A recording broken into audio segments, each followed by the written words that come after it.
اچھا آپا، میں آپ سے یہ پوچھوں گی کہ آج ساری دنیا میں یہ تاثر دیا جا رہا ہے کہ مذہب اسلام جو ہے وہ عورت کی ترقی کے خلاف ہے، اس حوالے سے آپ کیا فرمائیں گی؟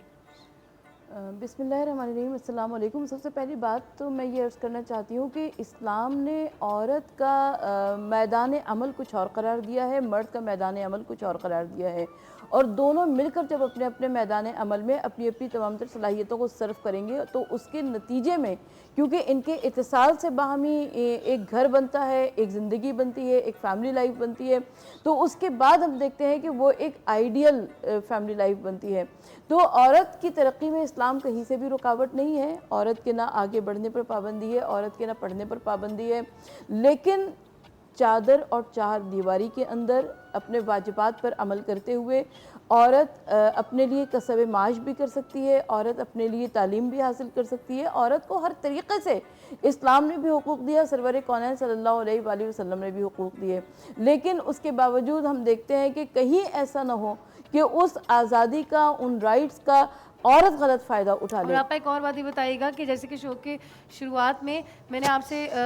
ذکر کیا تھا بی بی خدیجۃ الکبریٰ کے حوالے سے کہ وہ بہترین کاروبار کرتی تھیں اور ساری چیزیں، تو یہ ضرور سب خواتین کو بتائیے گا کہ جو بھی عورت کماتی ہے وہ اگر ہم بی بی خدیجہ سے سیکھیں تو ہم یہ سیکھتے ہیں کہ انہوں نے اپنے معاش کا جو خرچ کرنے کا سلسلہ تھا اور معاش کے فیصلوں کا حق انہوں نے نبی کریم صلی اللہ علیہ وآلہ وسلم کو دیا۔ تو آج عورت جو وومن امپاورمنٹ کو کسی اور ہی زمرے میں لے گئی ہیں، ان کو بھی یہ چیز سمجھنا چاہیے کہ ہم اپنے معاش کا خرچ کرنے کا اور فائنینسز کو سمیٹنے کا، صحیح ٹھکانے لگانے کا حق جو ہے وہ ہمیں بھی اپنے شوہروں کو دینا چاہیے۔ بالکل دینا چاہیے، لیکن آپ کے اوپر آپ کو سب سے پہلے یہ دیکھنا چاہیے کہ جو مقابل فریق ہے اس کے اندر صلاحیتیں کتنی ہیں۔ اگر اس کی صلاحیتیں، مرد کی صلاحیتیں کم ہیں، عورت کی صلاحیتیں زیادہ ہیں، تو عورت کو اپنی صلاحیتوں کو استعمال کرنا چاہیے، اور اگر مرد اس سے زیادہ ذہانت میں، ذکاوت میں، لیاقت میں آگے ہے تو قرآن کا بھی یہ فیصلہ ہے کہ مرد جو ہے وہ عورت کے اوپر حاکم قرار دیا گیا اور مرد کو ولی قرار دیا گیا۔ تو جب اس حوالے سے بھی آگے مزید گفتگو کریں گے، بالکل انشاءاللہ تعالی۔ جی آپ تو جب ہم یہ بات میں عرض کرنا چاہتی ہوں کہ حضور نبی کریم صلی اللہ علیہ وآلہ وسلم نے ام المومنین ملکۃ العرب خدیجۃ الکبریٰ سے دولت مانگی نہیں تھی، بالکل کہیں پر بھی ہمیں یہ کر دی روایت ایسی نہیں ملتی۔ ہاں، ام المومنین نے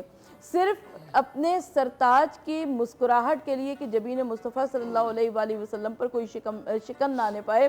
ام المومنین نے اپنی تمام دولت اللہ کے رسول صلی اللہ علیہ وآلہ وسلم کو ہبہ کر دی تھی، اور بقائے اسلام، اشاعت اسلام اور تحفظ اسلام کے لیے اس دولت کو بے دریغ خرچ کیا گیا، اور ام المومنین کی پوری اجازت تھی اس کے اوپر، اور آقا صلی اللہ علیہ وآلہ وسلم کے لیے کتنا آسان ہو گیا تھا کہ وہ غلاموں کو خریدتے تھے اور غلاموں کو آزاد کیا جاتا تھا، اور سرکار دو عالم صلی اللہ علیہ وآلہ وسلم کے لیے زندگی بہت آسان ہو گئی تھی ام المومنین ملکۃ العرب خدیجۃ الکبریٰ کی دولت سے۔ یہاں پر میں ایک بات کروں گا، جیسے دعا نے کہا کہ عورت کو حق دینا چاہیے، یہاں پر ایک شرعی مسئلہ جو آپ نے ابھی بیان کیا کہ نبی پاک علیہ الصلوۃ والسلام نے مانگا نہیں، اس کا مطلب یہ ہے کہ شرعی مسئلہ یہی ہے، اور مسئلہ یہی ہے کہ مرد عورت پر حاکم ضرور ہے، لیکن عورت کی ملکیت میں جو چیز ہے اس کا چودھری نہیں ہے۔ مثلا اگر عورت کسی سونے کی مالک ہے یا چاندی کی مالک ہے یا کسی زمین کی مالک ہے، تو ہمارے ہاں مرد کیا سمجھتے ہیں کہ بس جیسے میں بولوں گا ویسے ہی ہوگا، یہ میرے کہے بغیر کچھ بھی نہیں کر سکتی۔ شرع نے آپ کو اس چیز کا اختیار نہیں دیا کہ آپ اس کی ملکیت پر قبضہ کرو، اس کی ملکیت پر قبضہ کرنے کا اختیار نہیں ہے آپ کو۔ اگر عورت آپ کو خوشی سے دے گی اپنی ملکیت، اچھا اسی طرح پھر کیا ہوتا ہے کہ آپ اس کو، عورت کو سونا پہناتے ہو، سونا دیتے ہو، اور پھر بعد میں اس سے لے لیتے ہو، نہیں، شریعت مطہرہ کا یہ حکم نہیں ہے، آپ نے اس کو گفٹ دے دیا، وہ مالک بن گئی، اب اس کے بعد آپ اس سے نہیں لے سکتے۔ جی آپ اچھا، مجھے یقین کریں کہ اتنا مزہ آ رہا ہے نا یہ رمضان ٹرانسمیشن کرتے ہوئے، خدا کی قسم کھاتی ہوں جب میں سن رہی ہوتی ہوں مفتی صاحب کی اور سیرت آپا کی باتیں، تو میں باقاعدہ نا اسٹوڈنٹ کی طرح ایسے ہینڈز اپ کرتی ہوں کہ میرا ایک سوال ہے، میرا ایک سوال ہے، اور ساری باتیں میرے سلمان ابھی وہی گفتگو کر رہے تھے کہ ذہن نشین ہو جاتی ہیں، اور میں خود ایز اے اسٹوڈنٹ ساری چیزیں سیکھ رہی ہوں۔ بھائی اگر مجھ سے خطائیں بیچ میں بہت ہوئی ہوں گی اور آگے بھی انسان ہوں گے، ہوگی تو معاف کریے گا. میں خود یہاں اسی نیت سے بیٹھی ہوں کہ میں اپنے علماء کرام سے سیکھوں. یہ بات میں ہم نے سب پہلے طلبہ علم ہیں اور ہم سب یہاں ایک دوسرے سے سیکھ رہے ہیں. بالکل میں نے اطلبوا پہلے شو العلم میں من المہدی للہ. بالکل. اچھا مفتی صاحب ایک اور بات یہ بتائیے گا کہ اکثر ہم یہ سنتے ہیں کہ میں نے اجازت دی ہے تو یہ میری بیوی جو ہے وہ کام کر رہی ہے تو وہ ملکیت لہٰذا میری ہوئی, میری اجازت نہ ہوتی تو نہ ہوتا. چودھری سسٹر نہیں ایسا ہے نا, یہ بات تو وہی ہے نا کہ جو چیز اس کی ملکیت میں آ گئی نا, آپ نے اجازت دی ہے,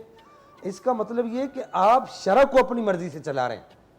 شرع کی مرضی پر آپ نہیں چل رہے. عورت کام کر سکتی ہے نہیں, اب یہ ایک علیحدہ بات ہے کہ عورت بامر مجبوری کام کر سکتی ہے. مجبوری بامر مجبوری وہ بھی اس طریقے سے جو طریقے شریعت مطہرہ نے اس کو جن طریقوں سے اجازت دی ہے ان طریقوں سے کر سکتی. اب ان طریقوں سے کام کرنے کے بعد اس کی جو خون پسینے کی کمائی ہے, میں آپ سے ایک سوال کرتا ہوں, جو خون پسینے کی شوہر کی کمائی ہے اس پر عورت چودراہٹ نہیں جما سکتی. شوہر کے ذہن میں یہ ہوتا ہے کیونکہ میں اس کا مالک ہوں, یہ میری خون پسینے کی کمائی ہے. تو اسی طرح عورت کی بھی تو خون پسینے کی کمائی ہے نا, وہ بھی تو اس کی مالک ہے نا. آپ اس کے حاکم ضرور ہیں لیکن اس کی چیزوں کے مالک نہیں ہیں. بالکل. اگر وہ آپ کو حضور سیدتنا خدیجۃ الکبریٰ ملکۃ العرب رضی اللہ تعالیٰ عنہا وسلام اللہ علیہ, ہم سب مومنوں کی ماں, ہمارے ماں باپ ان پر قربان, ان کا والا کردار اگر آپ کے اندر ہے اور آپ اپنا سب کچھ اپنے شوہر پر قربان کرنا جانتی ہیں تو پھر تو ٹھیک ہے. اگر آپ کی بیوی آپ کو دیتی ہے اور اللہ اجر دے, اگر آپ کی بیوی آپ کو دیتی تو پھر تو ٹھیک ہے, لیکن آپ اس سے زبردستی نہیں نہیں کر سکتے.